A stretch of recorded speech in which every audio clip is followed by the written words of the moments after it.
छोटे जी। ये हमारे वकास भाई हैं, इनको हमने 4 अंगोरा दे दिए। ठीक है जी, अंगोरा की क्वालिटी आप लोगों के सामने है। ठीक है जी। और एक न्यूजीलैंड वाइट इंपोर्टेड का हमने बच्चों का पेयर दिए या 35,000 रुपये का।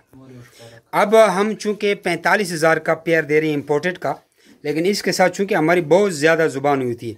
और ये बच्चे का साइज़ देखो और इसके डेट ऑफ बर्थ भी ज़रा देख लो। ये ठीक है, ये भी हमने 2-3 दिन ज़्यादा लिखे। और देखो एक वहाँ पे पड़ा है, एक ये है। इसके 8 बच्चे आए थे, 4 गुम हो गए, यहाँ से निकल गए थे, हरामी भाग गए हैं।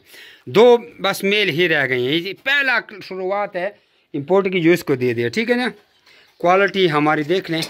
ये 3 फुट का केज है और ये इसमें बड़ी मुश्किल से समाती है, लेकिन जब ब्रीडिंग करती है फिर इसको हमने बड़ा केज देना होता है। ठीक है। तो ये वकास भाई हैं। वकास भाई कहते हैं कि मेरी वीडियो नहीं बनाओ, लेकिन ये बच्चों की वीडियो इसकी बना लेते। ठीक है। और ये अंगोरा के पेयर हैं। बाकी आप लोग ये हमारा वो भी देख लें, सेटअप देख लें, पानी का निज़ाम भी सारा देख लें।